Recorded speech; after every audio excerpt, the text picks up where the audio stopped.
sangat strong, berjuang untuk dirinya dan suaminya dan keluarganya dari santet ini, dan mentally dia juga sangat kuat, physically juga, dan punya kepercayaan dan faith yang sangat tinggi yang nanti akan diuji oleh santet ini. Kalau Andi sendiri sebenarnya karakternya seperti suami pada umumnya, cuma pada saat dia terkena sihir atau santet dari racun santet ini, itu yang membuat mental dia jadi kena dan membuat psikologi dia juga terganggu. Makanya karakternya juga seperti yang di trailer naik turun, dan itu juga yang salah satu tantangan yang aku hadapin untuk memerankan karakter Andi. Karakter Fred mungkin tidak seberat karakternya Fahmi, karena kan berbeda-beda, mungkin adegan ekstrim. Adik Putra sendiri, mungkin kalau dikatakan mungkin belum kelihatan gitu ya. Kalau misalnya fisik dan mental sebenarnya berbeda-beda ya. Mungkin untuk karakternya Maya, walaupun yang dilihat dari trailer bukan secara fisik diteror atau mengalami luka-luka di badan, tapi kan dia sedang hamil juga, dan itu salah satu tantangan fisiknya dia untuk mengkontrol mental psikolog dia agar kandungannya aman. Dan yang kesulitannya karena dia mungkin aku bisa bilang dia karakternya cukup dilindungi dari hal-hal yang buruk, yang gaib gitu.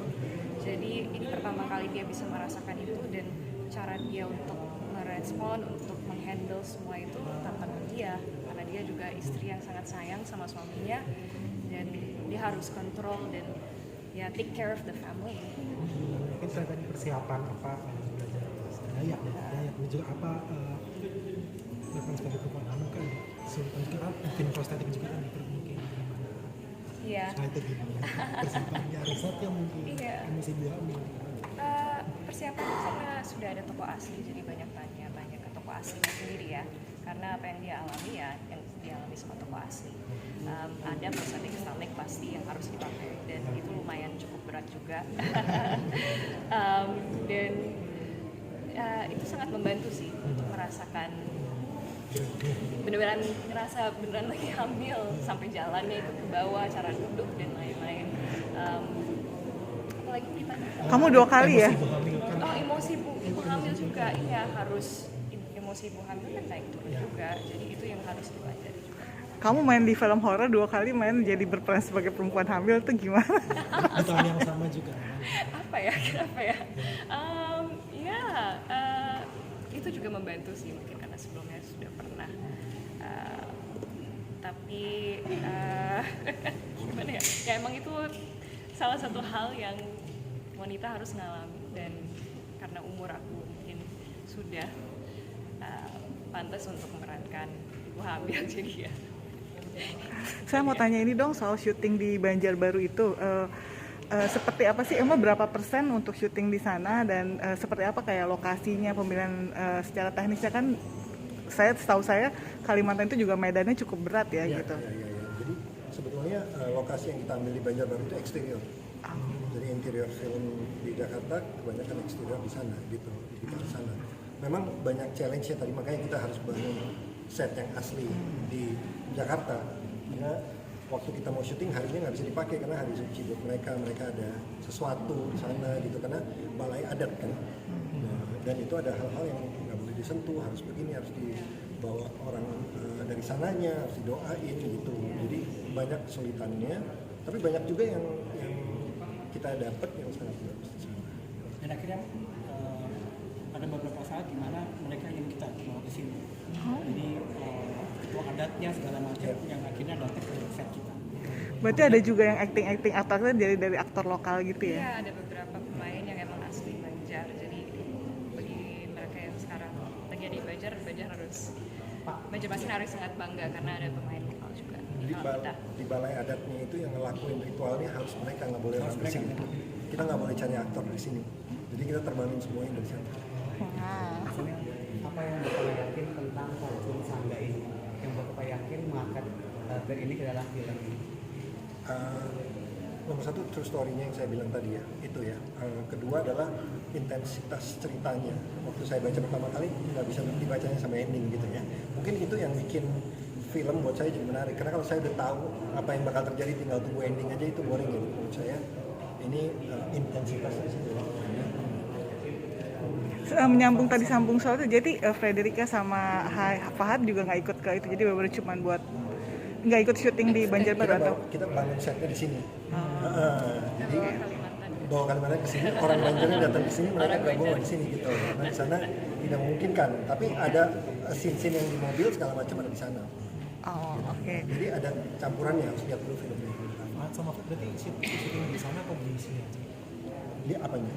Syuting Syuting di sini. Mereka syuting di sini aja. Tapi kalian berdua riset kayak Banjar tuh seperti apa, budaya segala macamnya itu riset juga nggak belajar sekalian bahasanya riset juga nggak kalian berdua? Iya, pasti. Penulisnya juga asli sana dan kebanyakan pemain juga asli sana. Jadi kita juga banyak nanya Iya, ke banyak mereka, nanya. risetnya ke mereka. Iya. Yang emang orang sana. Iya, dan karena kita juga saya sendiri dapat kesempatan untuk bertemu dengan tokoh asli, jadi ya banyak tanya sama mereka juga budaya di sana seperti apa, dan ternyata banyak perbedaan juga.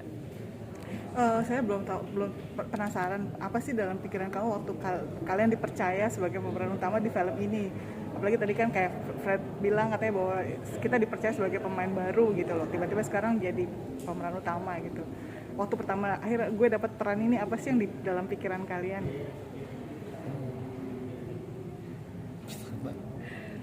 Ya, Kalau dari aku rada kaget sih sebenarnya. Maksudnya pada saat saya tahu aku yang memerankan karakter Andi sebagai pemeran utama di Racun Saga, lumayan ada rasa pressure untuk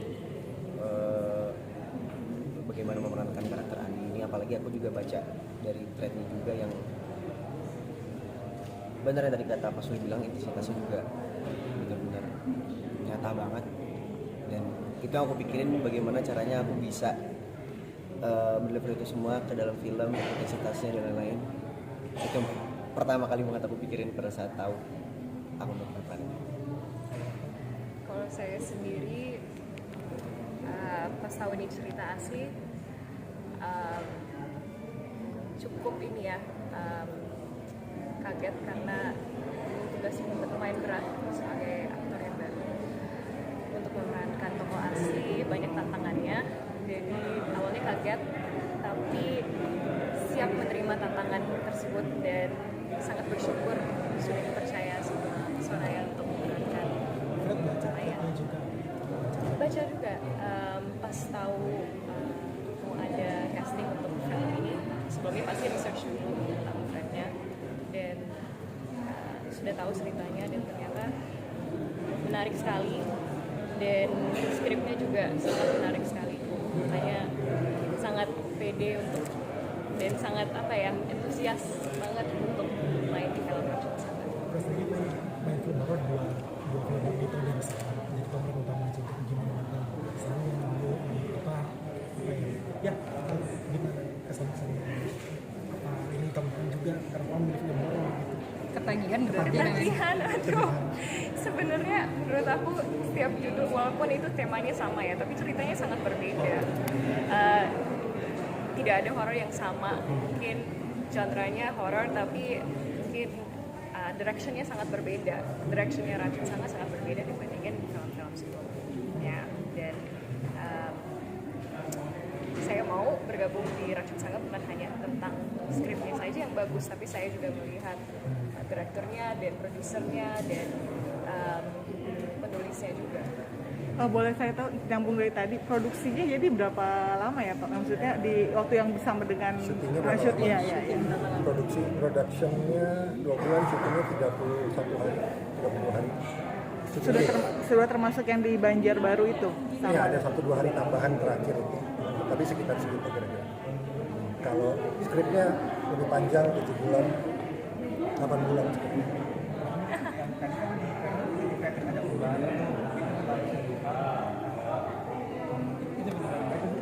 ada berapa ular? Ada berapa ular? Oh dikirim berapa? Satu ular dan saya sendiri jauh banget dari jauh banget. Satu ular. Jadi memang kepingin si dia ini sih, kepingin si dia ini, kepingin realnya lebih kerasa karena ini jenis horor yang saya rasa pendekatannya real. Jadi si dia Apakah dari cast yang berkenalan dengan ular tersebut atau mungkin share satu screen dengan ular? ada cast tapi bukan mereka. Oh, berkenalan dengan ular ada. Jadi mereka lebih ke dia mendapatkan torture apa ya? Siksaan fisik, ini siksaan mental. Jadi kayak begitu idenya gitu. Jadi tambah dia sakit, mentalnya tambah jatuh. Tapi mentalnya harus dikontrol untuk menjaga suaminya. Itu di balance. Dia juga kalau ada adegan nangis seandainya, dia udah cut juga masih terus kena masuk dalam ruang.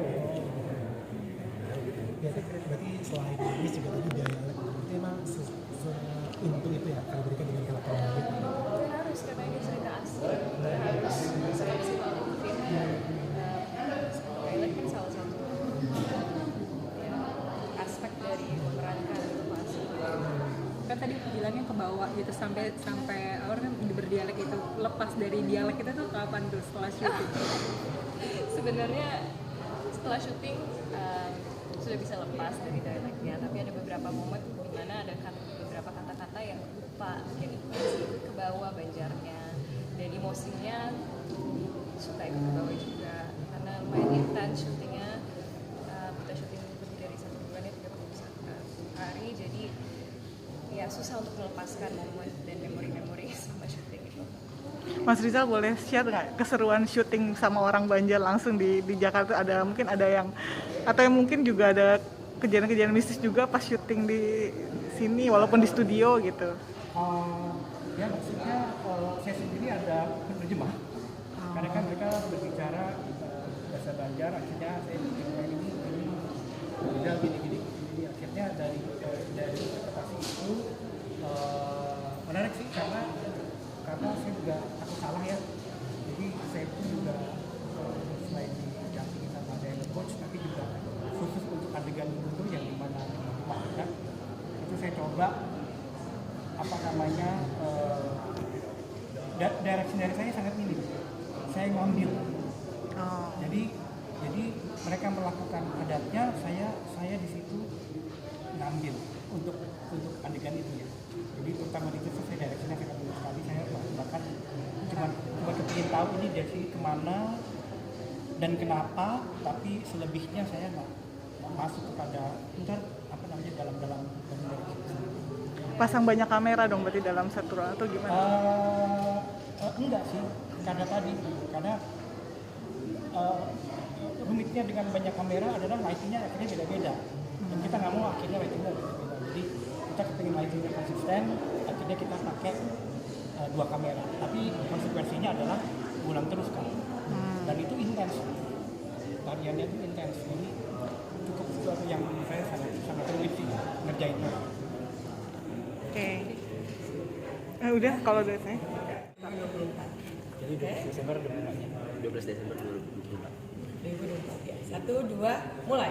Jangan lupa untuk menonton saksikan. film. Jadi gimana nih? Jangan lupa untuk menonton film. Oke, jangan lupa untuk menonton film. 1, 2, 3. Jangan lupa untuk menonton film Racun Sangga 12 Desember 2024.